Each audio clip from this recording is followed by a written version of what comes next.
Hello, my name is Daniel Sweetser, and I am reading through my novel Hope Starts Small. And this morning I'm reading Chapter 3, Section 6, Boots. At the front of the barn, to the left on the floor, were Frank's boots. They were steel-toed, size 10.5 work boots from a big box store. He wore the same all the time, and when they would wear out, he would get the exact same ones again. Those shoes told their own kind of story, pair after pair, about Frank. At the barn, if you were to look closely, you would see them covered in mud, or if you looked inside, you might find bits of mulch or dirt that made their way in and ruined Frank's socks. He had worn the same kind of boots at the house in town, but they would have told a different story there. When the family had moved from Illinois to New York and moved into the house in town, Frank was at his first ever fully remote job. There was no need anymore to dress to impress. And so whenever Frank had to go outside, he ended up just wearing his boots, except for church. And at the house in town, the reason for going outside was rarely, if ever, to garden. Instead, it was so Frank could walk the dogs in the neighborhood. Frank and his family had 2 dogs, both rescues. One was a kind old pit mix he and Constance had gotten on his birthday years before.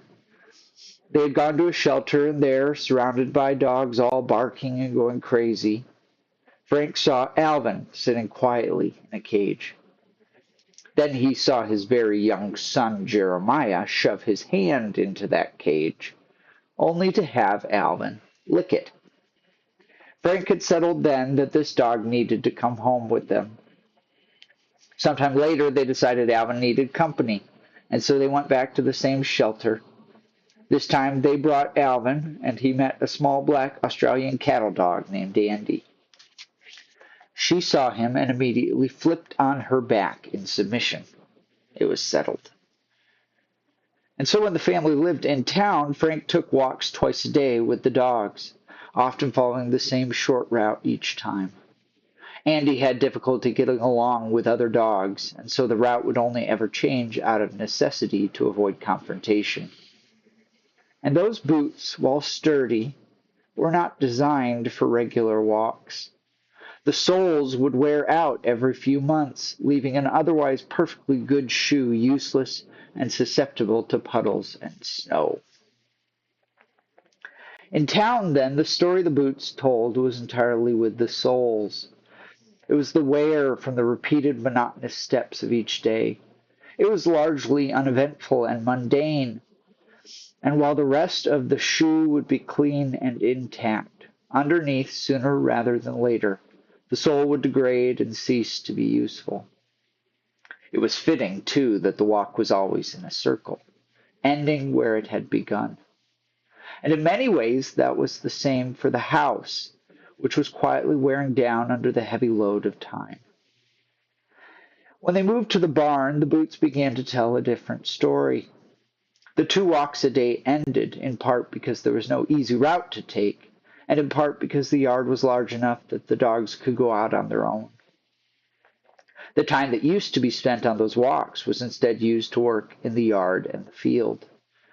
And in the process, the boots began to carry the day's work with them. The soles were lasting longer than before, because the work now was often standing in one place, loading mulch or soil. Frank was also different. He had often worked toward goals in the past, and he liked to finish what he started, but the field was larger than anything he had ever dreamed before. It was an entirely new and unfamiliar endeavor, far from the keyboard and code he was used to. It was a new medium in which to express the creative impulse he carried straight from his maker. And it was invigorating, like baking soda being added to vinegar. It spurred Frank to determined, deliberate action, and as it did, his boots carried him. Dashed with mud, filled with clumps of dirt and bits of mulch, stained by grass, gashed by stones and debris that would fall on them, and against which they would stand like a shield for his delicate toes. The boots were his knight's armor, albeit never polished, and Frank noticed in the doing and working outside that they seemed to last much longer than they did before. All right, thanks for listening. Have a great day.